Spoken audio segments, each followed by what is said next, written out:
Okay, good Monday morning to everyone.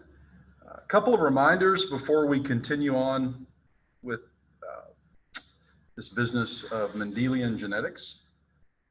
Actually, more than a couple, and four to be exact. So, online homework for mitosis and meiosis is due by Wednesday, this midnight this Wednesday, November 4th.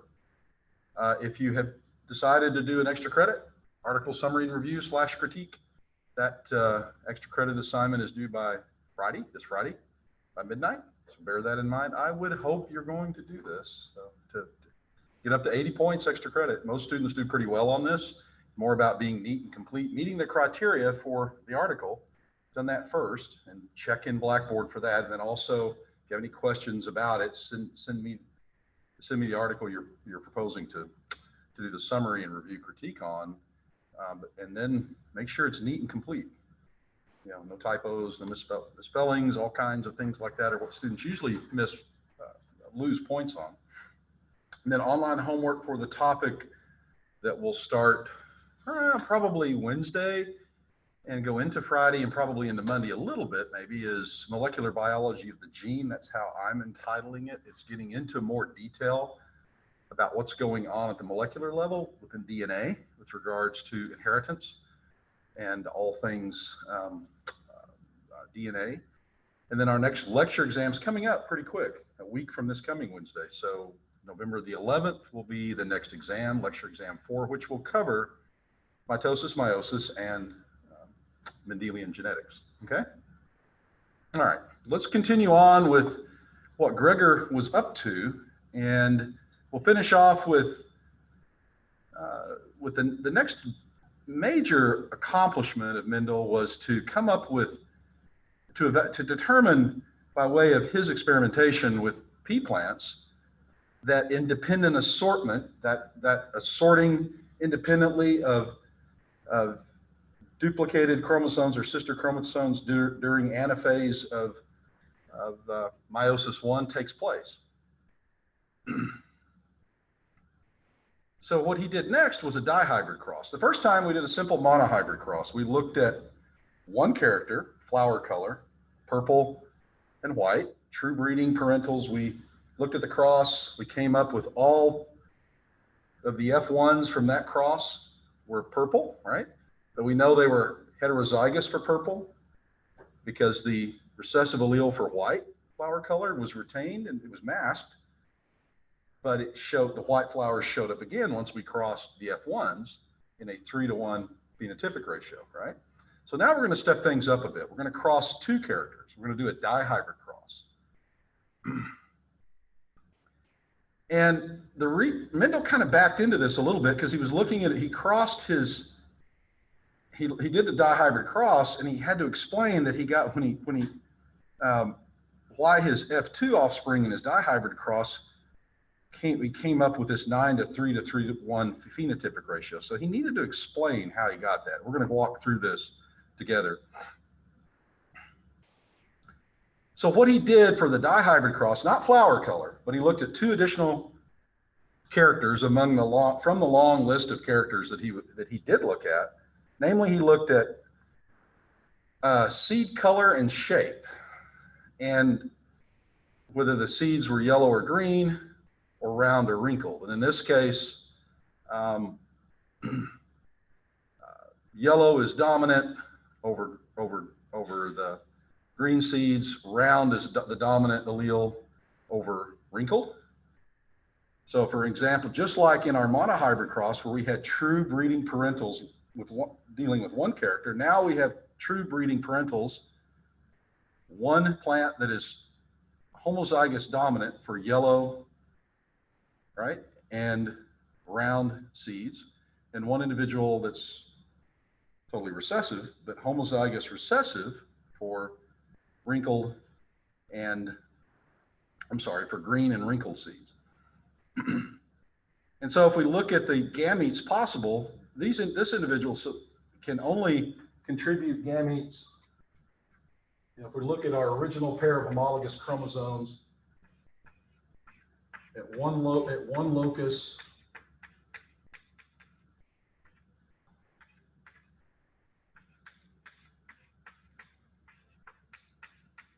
one locus in that individual that's homozygous dominant on the pair of chromosomes, the alleles are big R for yellow, and on the other locus, these are capital Y's, the individual is homozygous dominant for round seeds, right? And so the only kind of, I'm not going to go through duplication, all the steps in meiosis, but our gametes are all going to have chromosomes that have, let me just draw the two. We're all going to have, each have a chromosome that's has one of each of those alleles, right? The only possible combination of chromosomes of the gametes would be the dominant allele for round, it's for yellow, and the dominant allele for round. The same thing in this individual for the recessive alleles. The only possible gametes they can contribute are the recessive allele for green and the recessive allele for wrinkled. So that when you end up with all of your offspring in that F1 generation, very similar to the monohybrid, except we're just dealing with two characters here instead of one. We are dealing with two characters. We end up with, as with the F1s and the monohybrid cross, all of our individuals are heterozygous dominant, right, for yellow and round seeds. The alleles are present for green and wrinkled, but all individuals in the F1. So we're just dealing with two characters. Same principles here of dominance and recessiveness. We're just dealing with two characters. Now it gets a little more complicated, okay, because of all the possible combinations. So now he crosses his F1s here, takes his F1 generation and crosses them. So now we have to come up with all possible gametes by way of independent assortment and segregation that are possible from a parent that's heterozygous dominant. And so these are all the possible combination of alleles in the gametes. And the basic thing to remember is, what are all possibilities? Because of independent assortment and then segregation. Independent assortment meaning how those duplicated chromosomes align. They can align this way in metaphase 1 of meiosis, and then segregation. It all begins with that alignment being independent, meaning we can shuffle the deck any way possible to come up with these 4 different gametes, right? So, one way to do that, if you don't see it right off, how you come up with the gametes is just take your genotype here of your heterozygous dominant, right? And so just make all possible combinations, right? And kind of keep the order. So there's all your possible combinations. And of course, because the individuals are the same genotypes, we're dealing with a male and a female flowers. He's cross-pollinating, he's cutting off stamens and he's moving pollen from one plant that's heterozygous dominant for these traits to the pistil of another plant that's heterozygous dominant. And then, so the possible gametes, because all of the parents are the same genotypically, so the gametes would be the same in the eggs and the sperm, right? So if this was the eggs within the ovary of the pistil of one flower, that he went over to another flower and dusted the stamens, an individual that's the same genotype, same phenotype, move the pollen by way of the little paintbrush to the pistil of that female plant, but the gametes are all the same with regards to their contents. And so if we cross all those, just combine them all, and you end up with this 4x4 Punnett square.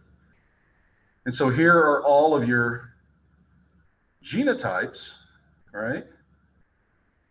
What I want you to pay attention to is, and we'll go back and deal with this here in a minute on the left, but pay attention to this resulting phenotypic ratio of 9 yellow round, 3 green round, 3 yellow wrinkled, and 1 green wrinkled. So if you go through here, anywhere you have a capital R, the individual has to be yellow. Anywhere you have a capital Y, the individual has to be round, whether it's homozygous. So you can go through and count all these up. So the 9 be 1, 2, 3, 4, 5, 6, 7. I think I have 8, 9. So there's 9 there that are yellow round, and green wrinkled. All right, we're looking for green wrinkled, so we have to have little r, so green wrinkled, there's green wrinkle, there's green wrinkle, so there's three, 1, 2, 3 green wrinkled for that phenotype. And then yellow wrinkled, you can count them up, big Y's. Where'd they go? Like here, there's three yellow wrinkled, and then only one that's homozygous recessive. So the probability of getting all recessive alleles in one individual is the lowest probability, 1/16. Okay, that's the phenotypic ratio. Now you could go through there and list a genotypic ratio as well. I'm not going to ask you about that, but there are multiple genotypes, right, that can determine one phenotype. So for example, all four of these, right, are yellow round phenotypically, yet they have different genotypes. Because as long as you have the dominant alleles present, they are expressed, the recessive alleles are masked. Well, this seems simple enough, but it was a huge discovery by Mendel, that to understand that because of independent assortment, specifically, not really segregation, but independent assortment in metaphase 1 of meiosis, that is, those duplicated chromosomes can align any possible way with one another, you can only get this result. If there's any influence of the alleles over the other, you could get this result, but he did not. He got the result that came from all possible combinations of gametes by way of independent assortment. Okay. So by way of that experiment, he came up with this law of independent assortment. He saw what he got, and the only way he could explain it was he didn't understand, he didn't have meiosis in his head and understand what was going on there, but the only way he could explain this phenotypic ratio, the 9:3 to 3:1, was by way of independent assortment. That somehow those characters were not being influenced by one another. All possible combinations can occur.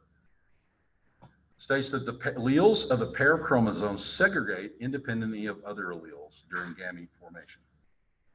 Okay, so no allele influences the other. And it's basically a way of saying you get all possible combinations. If the duplicated chromosomes are aligned, they can be aligned this way. In metaphase 1 of meiosis, then you get these possibilities that are like the parentals, or they can align this way. And then you get these possibilities, all right? 4 possibilities from that arrangement of 4 chromosomes. The key thing is just remember all possible combinations by way of independent assortment. So key things about his law is that inheritance of one character has no effect on the inheritance of another. The inheritance of doesn't mean the expression of, it means the inheritance of. So an individual that's, even though genotypically these two are different, right? They are phenotypically the same. So inheritance may be different in terms of the allele combinations, but expression is the same. And the dihybrid cross, well, it is. It's equivalent to 2 monohybrid crosses. So because we're dealing with simple dominance and recessiveness, and because independent assortment occurs. So let's look at some fun examples of kind of applying this. Let me move me around a little bit. You don't need to see me right now. Anybody had a dog with this disease, PRA, progressive retinal atrophy? I had a black lab that had this, which basically, it runs in large breeds, more common in large breeds, very common in labs, in which the retinal layer starts to atrophy. It starts to degenerate. The ability for the retinal layer in your eye is what's light receiving. It converts light into nerve impulses. And you have different kinds of cells in your retina. If you take human anatomy, human physiology, you'll get into this a lot. You have rods and cones, and the cones are the cells in your retinal layer that have color pigments, pick up color. Bottom line is animals with this condition start to become blind over time. And this black lab I had, when she was about 6 years old, she'd chase a squirrel or chase another dog or something. She'd run into a car, or she'd run into a tree. I just thought she was crazy. I just thought she was hitting stuff and not paying attention. As time went on, one day I watched her in the backyard, and the squirrel came down from a tree, and she ran at the squirrel went up the tree, and Cassie was her name. She hit the fence, which was just behind the tree, head first.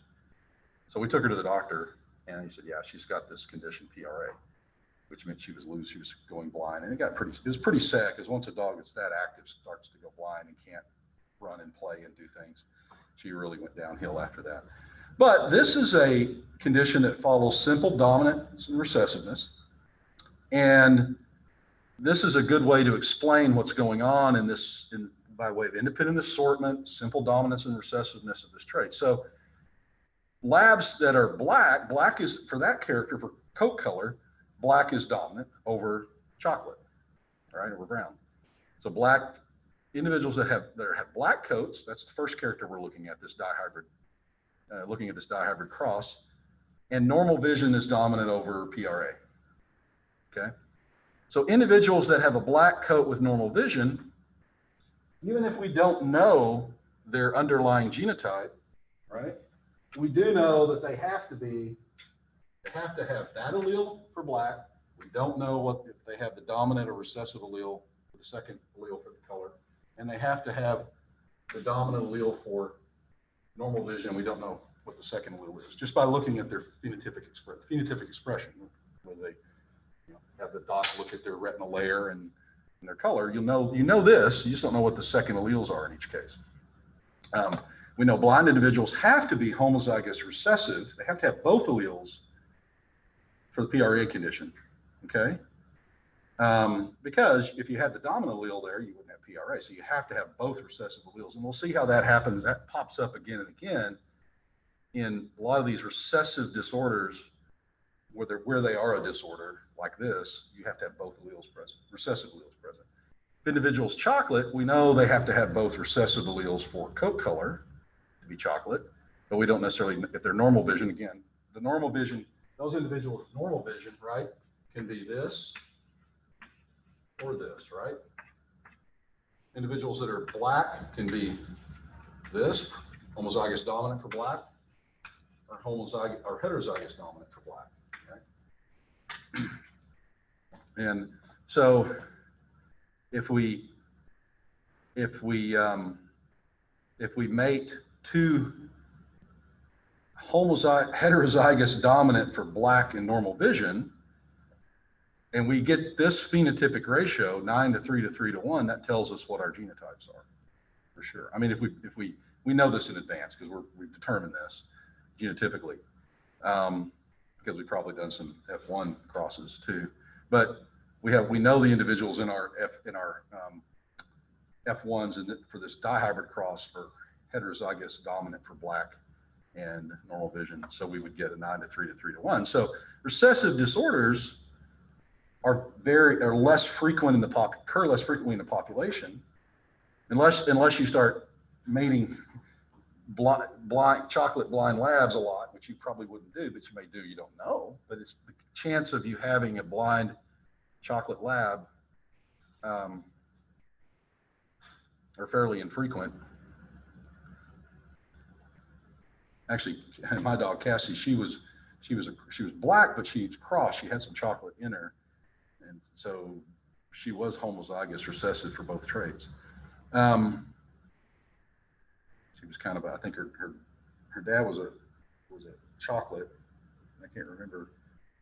She was a mixed breed a little bit. I said black lab, but she was a mixed breed. The mother was not a lab.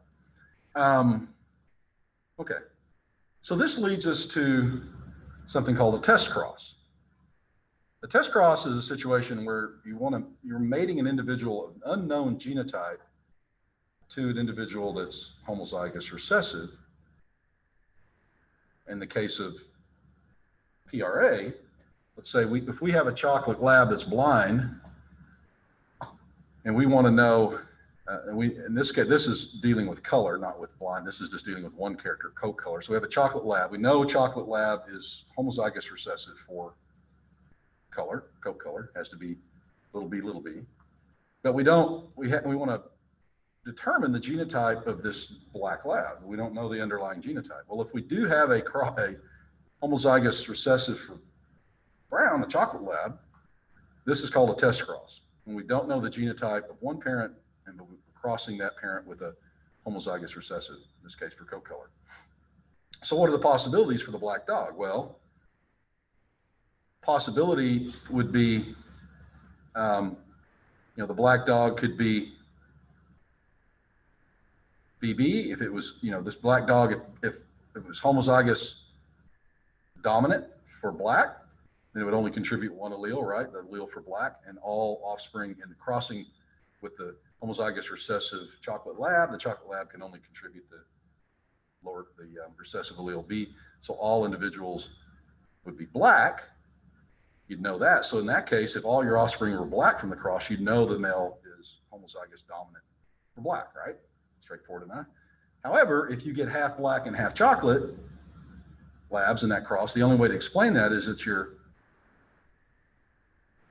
black lab is heterozygous dominant for black, right? Only way you could explain this arrangement is that because the only way to get this, right, is for the black lab to be carrying that recessive allele. The only way you can get the chocolates in this cross is if the black lab has the recessive allele present, because when the alleles come together, then you'll end up with half of the individuals will be homozygous recessive. That makes sense? Okay, that's called a test cross. Here's a checkpoint question for you. You use a test cross to determine the genotype of a lab with normal eyes. So we're looking at the other character that we've been talking about, this dihybrid crossing. Half of the offspring are normal and half develop PRA. What is the genotype of the normal parent? What would it have to be? Right? So if the parent was, if half of the individuals, half of the offspring, let's just do the cross. Okay. So we know one parent is this, and one parent is homozygous recessive. This is a test cross for PRA. Well, if we get one half, the only way we get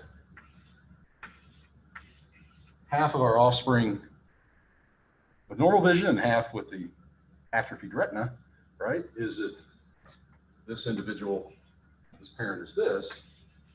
So we end up with, sometimes you can do, when you do a Punnett square, if this is the male and this is the female, usually the convention is you put the male over here and the female here. It doesn't matter, but you can do it either way.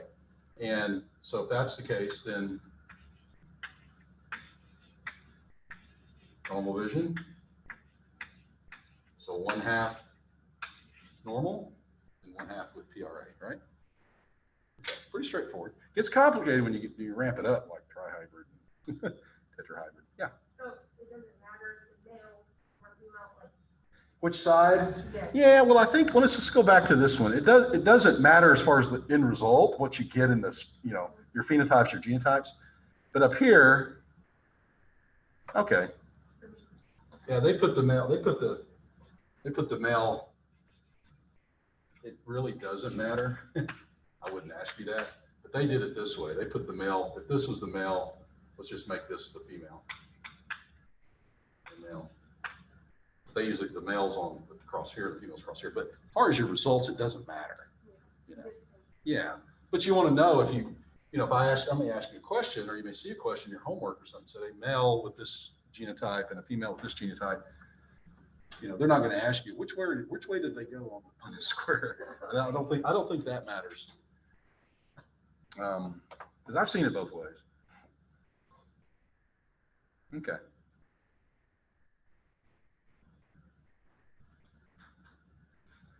So you can kind of see that when we're dealing with these Punnett squares like that one, it's a probability thing, right?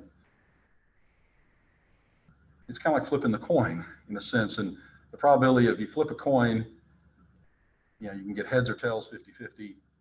Flip another coin, heads or tails 50-50. Think, male, female, gametes, AB, or NN and NN. To get the probability of any combination of the head tails or tails head or head heads is multiplying those two outcomes. Let me show you. quit talking about it. Let me show you. The rules of mathematical probability, Mendel understood this well, affected the segregation of alleles during gamete formation and the reforming at fertilization. So probability scales range from 0 to 100. So we could put probabilities on all of those ratios, 9 to 3 to 3 to 1, 3 to 1, 70, 3/4 to 1/4, 75% to 25%. An event that is certain to occur has a probability of 1, and an event not to occur has a probability of 0. So I think this kind of helps you understand, the flipping the coin here is what ends up in the gametes. We flip the coin from the parental cell in meiosis, and what ends up in the gametes for each pair, for each gene, is a coin toss, because it's random, right? It's totally random in terms of independent assortment. So it's like this. So if the probability of determining two independent events uses the rule of multiplication. So if we have a female that's, for whatever trait, is, they did it again here with male on top of this side and females on this side. So maybe that is the common way to do it. But it doesn't matter as far as the results. So if we have a female who's heterozygous dominant for whatever trait, whatever can flip the coin as far as which allele gets into which gamete, it's totally random. I mean, she's going to produce gametes that it can either be capital B or a little lowercase b. The probability is at half, 50% for each, 50% for each type. Same thing with the male. It's homozygous, the male's heterozygous dominant. So you can see where we get the probabilities here. So we had in our F1 monohybrid cross for flower color, right? We had PP here, and then we had upper P, lowercase p here, and uppercase, lowercase p there. So for the probability of any individual of a given genotype occurring is multiplying combination here of the egg and the sperm. 1/2 times 1/2 equals 1/4. Remember, we had a 3 to 1 ratio. So the probability of getting a purple flower crossing our F1s is 75% or 3/4. The probability of getting a white flower is 1/4.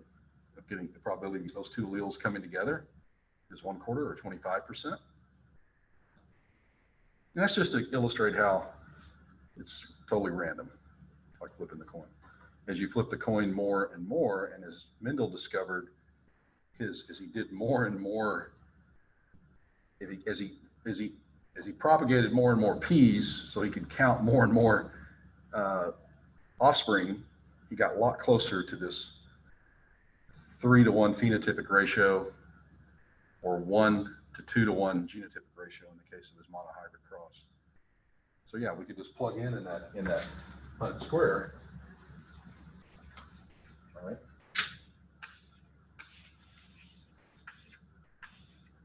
We ended up with this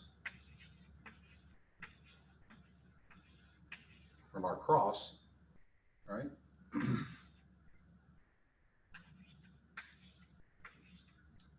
A 1/4 probability of these are all purple with the dominant allele present. So a 1/4 probability of getting this genotype, a 3/4 probability of getting this phenotype, right? A 1/2 or 50% probability of getting this genotype.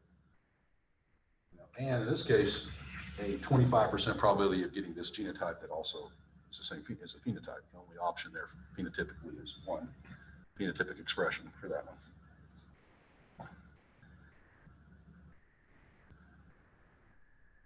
And then let's look at, we've talked about single genes controlling one character, one set of alleles controlling flower color, another set of alleles controlling seed shape, another set of alleles controlling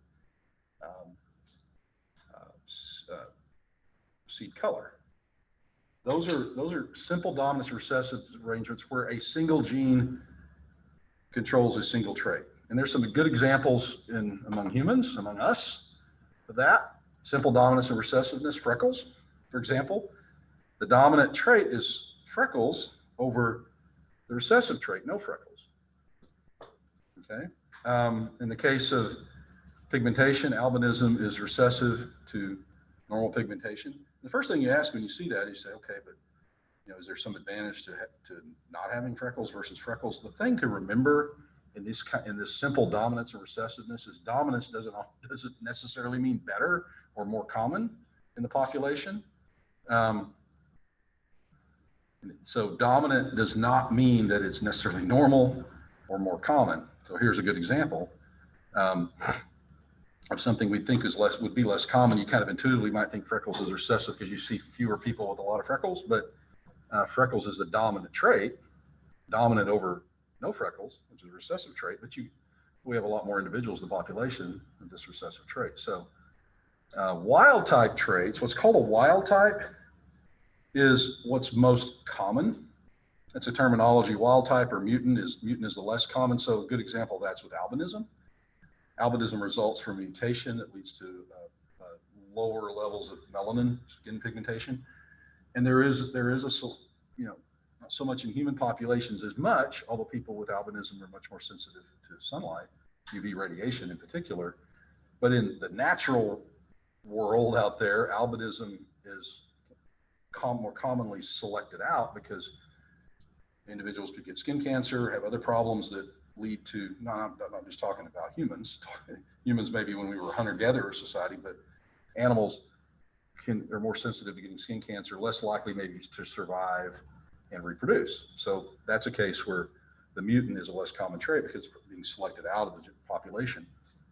Wild type is the more common trait we see, and not necessarily specified by dominant alleles. One thing you may have kind of picked up on when we were looking at the cross of labs, looking at normal and PRA vision, most people with recessive disorders are born to normal parents who are both heterozygotes. It's a probability thing because you generally have far more heterozygotes in a simple dominance recessiveness kind of thing. You have far more heterozygotes, people with heterozygotes for that character in the population than you do individuals that are homozygous dominant or homozygous recessive. Makes sense, right? It goes all the way back to that simple, either the monohybrid cross or the dihybrid cross. We always had more heterozygotes. We're going to get to sex-linked later, so it doesn't apply to sex-linked traits. We'll talk about that later. But that is parents by heterozygous. If we have a parent that's heterozygous, they are often referred to as a carrier of the recessive allele. If we're talking about having both recessive alleles, which you have to have both recessive alleles genotypically in an individual for a disorder to be expressed. So, just simple, if you have two parents for whatever the recessive disorder is, and their probability of offspring, right? Just like we were doing with the labs.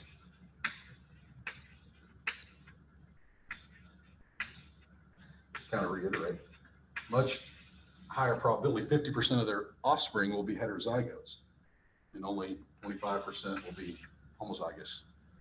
So that we just have a lot more heterozygotes in the population for these recessive disorders that are associated with individuals that have parents, the individuals that are recessive for this homozygous recessive and have the disorder much more likely to have heterozygous parents.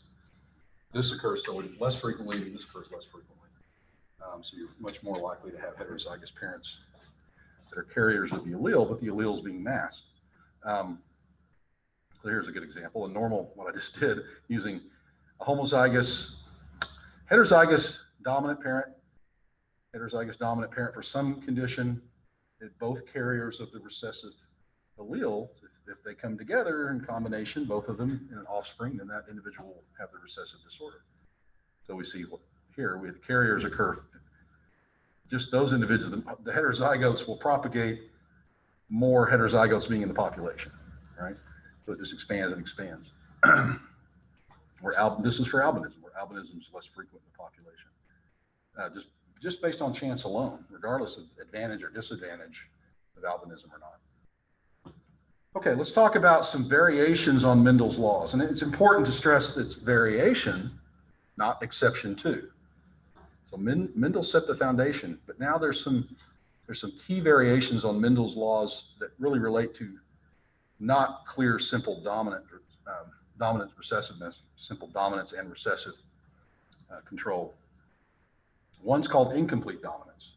Now notice we're modifying dominance. We're not saying a blend, we're saying incomplete dominance. So the dominant allele is still dominant, but it's not completely dominant as far as phenotypic expression. And the classic example of this, well, I think I have it. Oh, let's talk about some of these requirements for this to work. Mendel's laws, all of Mendel's laws are valid for only sexually reproducing species. So it makes sense because we're talking about meiosis and gamete formation and two gametes coming together. So we have males and females. Even if we have species that, like an earthworm has male and female reproductive structures internally, but it still cross-fertilizes with another individual. So there's still sexual reproduction. Earthworms actually exchange sperm with one another. But they both have male and female reproductive structures. But that exchanging of sperm between two earthworms is still sexual reproduction. But there are simple, but genotype often does not dictate phenotype completely. Mendel's P crosses were always, what he did with the P's, and all of those characters he looked at with P's was each character was part of this complete dominance, where if the dominant allele was present, it completely masked the recessive allele and phenotypic expression, okay? Well, let's look at an example where this doesn't happen. The snapdragons. So here's a case where we have, Mendel didn't do this, but others did it later on and discovered some of these variations. So we have true breeding parental snapdragons, one that are red, homozygous dominant for red, and one that are heterozygous recessive for white, right? So we're thinking, okay, we're going to go through Mendel's deal and do a cross and look at our F1 generation. Oh, wait a minute, we didn't get all red like we might expect based on Mendel's simple dominance and recessiveness. We got pink. Okay, but these aren't a true blend. Like you'd see the pink and you think, okay, each one has the same level of dominance. Well, that's not the case. Red is incompletely dominant over pink, so we're getting some dilution of pigmentation of the red, but by the recessive allele that encodes for white. And there's a lot going on in this in terms of pigmentation. It's really interesting. But if we take the pink individuals, which if we thought this was a true blending arrangement with equal contribution, right, of color, we'd expect all our offspring of the F1s to be what? Pink, right? But we don't get pink. We cross those two that are heterozygous for pink, and then look what happens. If we get in the offspring, if we get homozygous for RR, like up here, red shows up again. And now these are all pink. As long as the recessive allele is present, it dilutes, I like to say, kind of dilutes or alters the pigmentation somewhat, but that's called incomplete dominance. Because we would expect, if this was a true blend, we'd get all pink offspring here. Why doesn't the cross show in the figure support the blending, just what we talked about, blending hypothesis? Because our offspring here, if it was a true blend of equal influence of the alleles, we would get all pink, right, in the F2s. Oops. Good place to stop. I think we wrap up Mendelian genetics with a few more interesting variations on Mendel's theme on Wednesday. Just a reminder, some of you maybe often look, just reminders for everybody. Homework for mitosis and meiosis is due Wednesday this week. Last topic we just finished. Extra credit, hopefully you're doing that. Submit that. There's an assignment link in Blackboard for submittal for your extra credit summary review of an article. So online homework for 10, what we'll start on Wednesday is due Monday. And then Monday we'll have some time for QA/review session. And our next exam is a week from this Wednesday. Okay? All right. Have a good day.